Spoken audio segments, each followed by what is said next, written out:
ഈ ഒരു ശാന്തസുന്ദരമായ സ്ഥലം എവിടെയാണെന്ന് മനസ്സിലായോ? ഇത് മറ്റെവിടെയല്ല, നമ്മുടെ എറണാകുളം ജില്ലയിലെ കോതമംഗലത്തിനടുത്തായി സ്ഥിതി ചെയ്യുന്ന ഭൂതത്താൻകെട്ട് ഡാം ഉണ്ടല്ലോ, അതിനോട് ചേർന്ന് തന്നെ വനം വന്യജീവി വകുപ്പിന്റെ കീഴിൽ വരുന്ന ഭൂതത്താൻകെട്ട് എക്കോ ടൂറിസമാണ് കേട്ടോ ഇത്.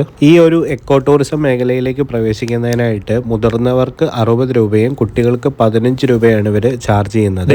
ഈ ഒരു മരത്തിന്റെ വലുപ്പവും ഭംഗിയൊക്കെ നോക്കി, ഇതുപോലെ നിരവധി മരങ്ങളും ഒക്കെ കണ്ട് നമുക്ക് ശാന്തസുന്ദരമായിട്ടുള്ള ഈ വഴിയിലൂടെ നടന്ന് പെരിയാറിന്റെ തീരത്തേക്ക് പോകാനായിട്ട് സാധിക്കും. മരങ്ങളാൽ ചുറ്റപ്പെട്ട് നിൽക്കുന്നത് കൊണ്ട് ഈ വഴിയെ നടക്കാനായിട്ട് വളരെ സുഖകരമാണ്. കാരണം വെയിലൊന്നും ഇല്ല, അത്യാവശ്യം ചെറിയൊരു തണുപ്പും കാര്യങ്ങളൊക്കെ കിട്ടും.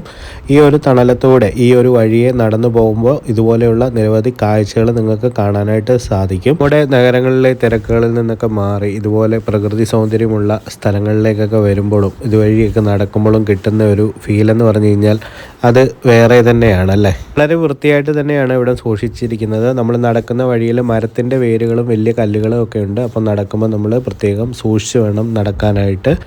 ഇത് കണ്ടോ, ഇവിടെ ഒരു ഗുഹയൊക്കെ ഉണ്ട് കേട്ടോ, അവിടേക്ക് നമുക്ക് പിന്നീട് പോകാമേ. അതുപോലെ തന്നെ നിങ്ങൾ പ്ലാസ്റ്റിക്കിൻ്റെ ബോട്ടിലോ മാലിന്യങ്ങളോ ഒക്കെ ഉണ്ടെന്നുണ്ടെങ്കിൽ നിക്ഷേപിക്കാനായിട്ട് അവിടെ ഒരു കൂടെ വെച്ചിട്ടുണ്ട്.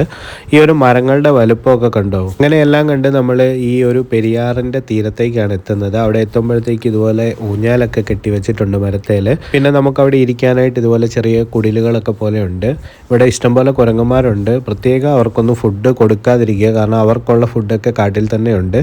വെള്ളമൊന്നും അധികം ഇല്ലാത്തത് കൊണ്ട് നമുക്ക് അവിടേക്ക് ഇറങ്ങാനായിട്ട് സാധിക്കും. ഇതിപ്പോൾ കാണുന്നത് മുല്ലപ്പെരിയാറാണ്. ഇത് നമ്മുടെ ഭൂതത്താൻകെട്ടിൻ്റെ ഡാമിൻ്റെ താഴ്വശമായിട്ട് വരും. ഇവിടെ നിറയെ പാറകളാണ് കേട്ടോ. ഈ ഒരു വഴിയെ നടന്നു പോയി ആ പാറപ്പുറത്തൊക്കെ കയറിയിരുന്ന് ഇവിടുത്തെ ആ ഒരു പ്രകൃതി ഭംഗി ആസ്വദിക്കാനായിട്ട് നല്ല രസമാണ്. ഇങ്ങോട്ടേക്ക് വരാനായിട്ട് ഏറ്റവും അനുയോജ്യമായ സമയം എന്ന് പറയുന്നത് ഉച്ചയ്ക്ക് ശേഷമായിരിക്കും. 4 മണിക്ക് ശേഷം എക്കോ ടൂറിസത്തിലേക്ക് നമ്മളെ കയറ്റിവിടത്തില്ല, അതിന് മുന്നേ ആയിട്ട് വരിക കേട്ടോ.